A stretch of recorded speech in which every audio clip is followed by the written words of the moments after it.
दोस्तों, सबसे पहले तो आप सभी को नमस्कार। मैं धर्मराज प्रसाद। कुछ लोग दुनिया में ऐसे होते हैं ना कि जिनके दिल में अगर आपके लिए नफरत बन गई तो आप उसको कुछ भी कर लीजिए, किडनी डोनेट कर दिए, यहां तक अपनी हार्ट भी मतलब डोनेट कर दीजिए, तो भी आपके लिए नफरत ही उनके दिल में भरा रहेगा। मतलब आपके लिए उनके दिल में जो नफरत है वो मोहब्बत में नहीं बदली हो सकता। और ये बात व्यक्तिगत रूप से ही सही नहीं है, ये केवल व्यक्ति के लिए नहीं है, ये बात देश के लिए भी लगता है। अब हमारा पड़ोसी देश देखिए, पूरा सदियों पुराना हमसे नफरत करने वाला देश पाकिस्तान और चाइना।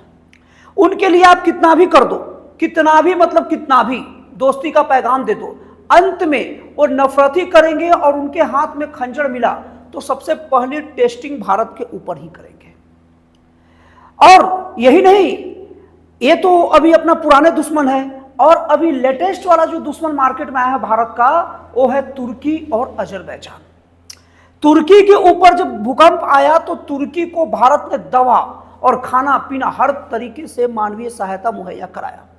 लेकिन जब भारत का पाकिस्तान से लड़ाई हुआ, पाकिस्तान में मैंने भारत को में आतंकवादी भेजकर पहलगाम का हमला किया, और उसके बाद भारत जब पाकिस्तान के खिलाफ ऑपरेशन सिंदूर चला रहा था, तो उस वक्त तुर्की ने बहुत खतरनाक ड्रोन जो कई देशों में तबाही मचा चुके हैं, वो ड्रोन पाकिस्तान को भारत के खिलाफ भेजा। मतलब तुर्की की मुसीबत के समय भारत ने जीवन भेजा दवा के रूप में, और तुर्की ने मौत का सामान भेजा ड्रोन के रूप में। क्यों? क्योंकि तुर्की के लिए तुर्की के दिल में भारत के लिए कभी भी नफरत के अलावा कुछ हो ही नहीं सकता। आप कुछ भी उसको दे दो। और दूसरी बात है अजरबैजान। अजरबैजान तो समझ लीजिए तुर्की का मुरीद है, तुर्की जो करेगा वही करेगा। अजरबैजान एक तरह से गुलाम है तुर्की का, जो तुर्की कहेगा वही करेगा। और तुर्की जब भारत से बेइंतहा नफरत करता है तो अजरबैजान का तो एक हक बनता है कि वो भारत से नफरत करे। और मैं इन 4 देशों का जो नाम बताया हूं ना, वो देश तो है ही। एक देश ऐसा है ना जो बहुत पहले भारत से नफरत करता था, और कुछ दिनों से वो बेचारा मुसीबत में फंसा हुआ है। और हम लोग को ऐसा लगा, भारत को ऐसा लगा कि मुसीबत में फंसा है, उसका हम मदद कर लेते हैं, बहुत मदद कर देते हैं। लेकिन मैंने क्या बताया, चाहे इंसान हो चाहे देश हो, अगर उसके दिल में आपके लिए नफरत है तो वो मोहब्बत में नहीं बदल सकती। और वो एहसान फरामोश देश है यूक्रेन। यूक्रेन का आप लोगों को बता दूं, यूक्रेन और रसिया लड़ाई जो 3 साल पहले लगभग शुरू हुआ था, उस लड़ाई के पहले यूक्रेन हमेशा बेमतलब का भारत के पीछे पागल कुत्ते की तरह पड़ा रहता था। और यही नहीं, कश्मीर का यूक्रेन से कुछ भी लेना देना नहीं है, लेकिन यूक्रेन पाकिस्तान का साथ हमेशा कश्मीर के मुद्दे पर दिया करता था। और तो और यूक्रेन और भारत का कोई प्रत्यक्ष लड़ाई भी नहीं था। भारत से बहुत सारे स्टूडेंट एमबीबीएस करने जाते थे यूक्रेन, और यूक्रेन से अन्य देश बहुत बड़ी मात्रा में गेहूं लेते थे। फिर भी यूक्रेन भारत के प्रति क्या खुन्नस था, ये तो बेचारा यूक्रेन ही जाने। लेकिन बेचारा बोल के उसका मजाक में बेचारा बोला हूं, उसको सच में बेचारा नहीं समझिएगा। बहुत ही खराब और खतरनाक देश है वो देश। जब तक मुसीबत में रहेंगे तभी तक आपके साथ अच्छा बर्ताव करेंगे। जिस समय स्वस्थ होंगे हमेशा दूसरे देशों को डसते रहेंगे, खास करके भारत को, और भारत के विरोध में बातें करते रहेंगे। इसलिए बेचारा यूक्रेन को बोला, वो केवल मजाक में बोला, वो बेचारा कभी हो ही नहीं सकता। तो यूक्रेन का इतना मदद, भारत से व्यापारिक रिश्ता था, भारत ने कभी यूक्रेन के खिलाफ नहीं बोला, लेकिन यूक्रेन हमेशा भारत के खिलाफ जारी उगला। तो वो यूक्रेन देश अभी युद्ध के मुसीबत में फंस गया, तो भारत ने ना बहुत मदद किया। भारत का जिगरी दोस्त रसिया है, और रसिया का यूक्रेन से लड़ाई चल रहा है, उसके बावजूद भी रसिया और यूक्रेन पर बराबर ध्यान दिया। भारत अगर चाहता ना तो यूक्रेन के खिलाफ बहुत कुछ कर सकता था, लेकिन नहीं, भारत को लगा कि मुसीबत में साथ दे दूंगा तो उसका दिल बदल जाएगा। अब यूक्रेन पहले तो अब दुश्मनी निभाता था, और अभी मुसीबत के दौर से गुजर रहा था। अब हम लोग को ऐसा लगता, क्योंकि यूक्रेन का स्पेशल नाम इसलिए दे रहा हूं क्योंकि यूक्रेन कितना घटिया देश है, और वहां का राष्ट्रपति जो जेलेंस्की है इतना घटिया है। आपको इस बात से अंदाजा लग जाएगा कि बाकी सारे देश तो मुसीबत में थे, उस वक्त भारत मदद किया, और नॉर्मल हालत में आकर भारत के खिलाफ जहर उगले। लेकिन यूक्रेन तो इतना ज्यादा भारत के प्रति एकदम नफरत में लीन है कि स्वस्थ था, ठीक हालत में था, तब तो भारत के खिलाफ जहर उगलता ही था।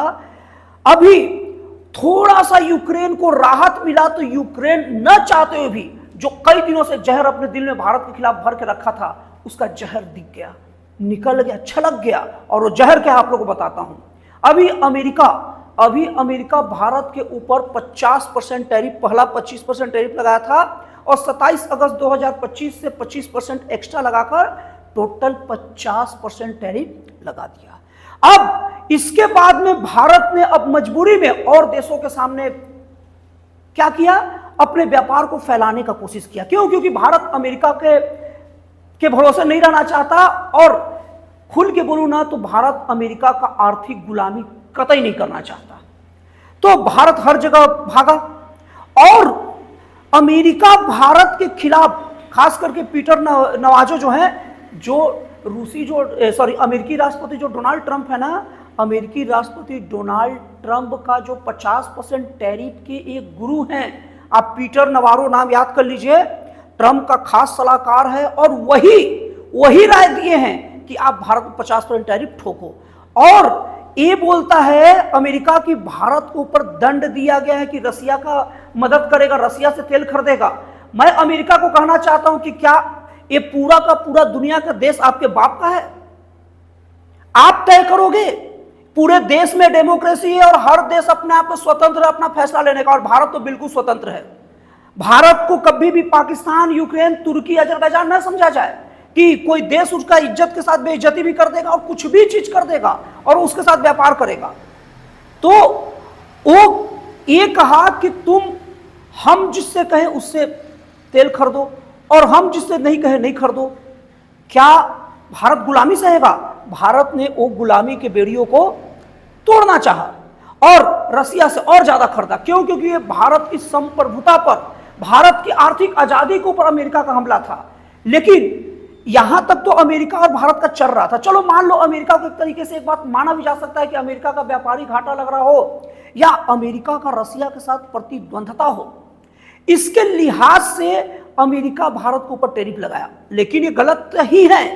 फिर भी आज मैं अमेरिका का बात नहीं कर रहा हूं, आज मैं यूक्रेन का बात कर रहा हूं कि यूक्रेन ऐसी खराब हालत में भी भारत के खिलाफ जहर उगलने से बाज नहीं आया।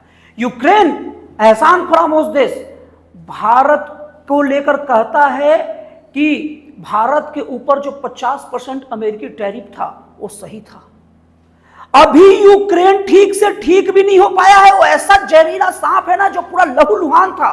भारत भी अपनी दवा लगाया, खाना खिलाया, अभी तो ठीक से स्वस्थ भी नहीं हो पाया, थोड़ा हिल डुल रहा है तो भारत को डसना शुरू किया। तो यूक्रेन को पहचानने की जरूरत है कि यूक्रेन क्या है। मैं आप लोगों को बताता हूं, मैं आप लोगों को यूक्रेन से और आप सभी लोगों का यूक्रेन से असली परिचय कराता हूं। यूक्रेन वो गुलामी मानसिकता वाला देश है जो किसी देश का, ताकतवर देश का तलवे चाटना और गुलामी करने में इतना ज्यादा लीन रहता है ना कि जैसे देखिएगा एक गुलाम किसी राजा का गुलाम रहता है, एकदम अंधा गुलाम।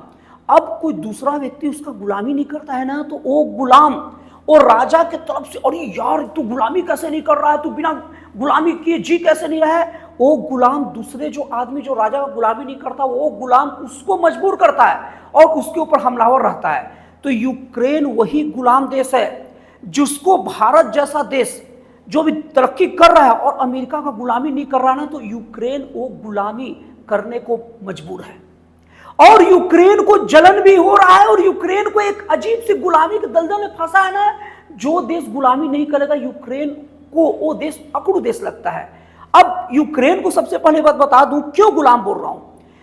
अभी कुछ दिन पहले आप लोग को याद होगा और नहीं याद होगा तो इंटरनेट पर सर्च करिएगा, नहीं आपको ध्यान में आया होगा तो यूक्रेन के राष्ट्रपति जेलेंस्की को अमेरिका के राष्ट्रपति डोनाल्ड ट्रंप बुलाए और शायद विश्व की पहली ऐसी दो राष्ट्रपतियों का जो मीटिंग था ना सीधे ऑनलाइन हुआ, कैमरे के सामने हुआ और पूरे विश्व में कैमरे के सामने, मतलब पूरे विश्व के सामने कितना घटिया तरीके से डोनाल्ड ट्रंप जेलेंस्की को, मतलब यूक्रेन के राष्ट्रपति को डांटे हैं, उसका कोई अंदाजा नहीं लगाया जा सकता। इतना बेइज्जती हुआ और इतना बेइज्जती होने के बावजूद भी यूक्रेन अमेरिका गुलामी करने के लिए है। अरे यूक्रेन को सोचना चाहिए कि भारत के प्रधानमंत्री मोदी जी गए हैं तो देखना कुर्सियां तक डोनाल्ड ट्रंप रिस्पेक्ट में लगाते हैं और तो और अमेरिका और भारत का इतने खराब संबंध के बाद भी आज भी अगर भारत के प्रधानमंत्री मोदी जी अमेरिका चले गए आज भी, तो भी वो रिस्पेक्ट और इज्जत बरकरार रहेगा। यूक्रेन के पास क्या इतना इज्जत बचा है कि वो इतना गुलामी, इतना तलवे चाट रहा है अमेरिका का, और अमेरिका की तरफ से भारत को काटने को दौड़ रहे हैं। वो यूक्रेन के पास अगर सचमुच अपनी गुलामी का जो क्वांटिटी है, गुलामी का अगर पैमाना जांचना हो, तो एक बार अमेरिका फिर होके आ जाए। सबसे पहली बात तो अगर यूक्रेन के जो राष्ट्रपति हैं अमेरिका जाने के लिए बात भी करेंगे, सबसे पहली बात तो डोनाल्ड ट्रंप उनका फोन ही नहीं उठाएंगे। कई बार फोन करके गिड़गिड़ाएंगे, तब जाके फोन उठा के बात कर लेंगे। मिलने की बात तो साल 1.5 साल बाद कब टाइम मिलेगा कोई भरोसा नहीं है, और वो भी आप बोल और निकल। लेकिन भारत के प्रधानमंत्री मोदी जी का हाल है, इज्जत का वो पैमाना बता रहा हूं कि जिस समय अभी ट्रंप टैरिफ 50% की बात, पहली की बात तो छोड़ दो, डोनाल्ड ट्रंप 4 बार भारत को कॉल किए हैं, लेकिन भारत के प्रधानमंत्री कॉल ही को नहीं उठाया। जा, अब कोई व्यक्ति 4 बार कॉल कर रहा है तो कुछ तो बात हो। और एक कोई खबर कोई ऐसे वैसे जगह से नहीं आया है, जर्मनी का सबसे प्रतिष्ठित, रिस्पेक्टेड और ट्रस्टेड अखबार फ्रैंकफर्ट में ये न्यूज छपा है। और फ्रैंकफर्ट का न्यूज ऐसा न्यूज होता है ना जिसको आप एक बेंचमार्क की तरफ प्रयोग कर सकते हैं। वो न्यूज बहुत सोच समझ कर छापता है और उसने इस बात की पुष्टि की है। तो देख लो यूक्रेन, देख लीजिए यूक्रेन का क्या स्थिति है। और आपको क्या लगता है कि ये बात भारत सरकार के दिमाग में नहीं आया है? जब हम जैसे साधारण लोग के बात दिमाग में आ जाएगा तो क्या भारत सरकार के दिमाग में नहीं आएगा? ये जो भारत देश है पहले वाला नहीं रहा, पहले वाला नहीं रहा कि तुम इसका बेइज्जती कर दोगे, बोलेगा चलो यार वो उसका जाने, उसका जुबान है, हम उसके तरह नहीं बन सकते, हम उसका अच्छा बर्ताव करेंगे। पहले वाला भारत का अच्छा देश, और भारत अभी भी अच्छा है, लेकिन भारत अब ऐसा अच्छा नहीं रहा कि जो उसके ऊपर हमलावर रहे, जो उसको उल्टा सीधा बोले, जो कोई भारत देश के प्रमुख को अभद्र शब्द का प्रयोग करे भारत के लिए, भारत उसके साथ कम से कम अच्छा नहीं बने वाला है। और जो हाल तुर्की का, अजरबैजान का, पाकिस्तान का और चाइना से तो खैर भी डीलिंग चालू हो गया है, ये सब का जो हाल किया भारत बायकॉट करके, आने वाले समय में यूक्रेन का भी वो हाल होगा। और संभवतः यूक्रेन के राष्ट्रपति का जो बयान है ना टैरिफ को लेकर, यूक्रेन देश के लोगों द्वारा भी विरोध इसका किया जाएगा। तो दोस्तों, आपको ये यूक्रेनी राष्ट्रपति जेलेंस्की के बारे में जो मेरे विचार हैं वो कैसे लगे और एनालिसिस कैसा लगा, प्लीज कमेंट करके बताइएगा। और हाँ दोस्तों, मैं अपने वीडियो को लाइक शेयर सब्सक्राइब करने के लिए बहुत ही कम बोलता हूं, लेकिन आप लोगों को बोल रहा हूं कि मेरे वीडियो को थोड़ा लाइक करिए, शेयर करिए और सब्सक्राइब करिए, और हो सके तो बेल आइकन भी दबा दीजिए। तो दोस्तों, फिर मिलते हैं अगले वीडियो में एक नए, एक जन कल्याणकारी और एक राष्ट्रवाद से प्रेरित नए विचारों के साथ।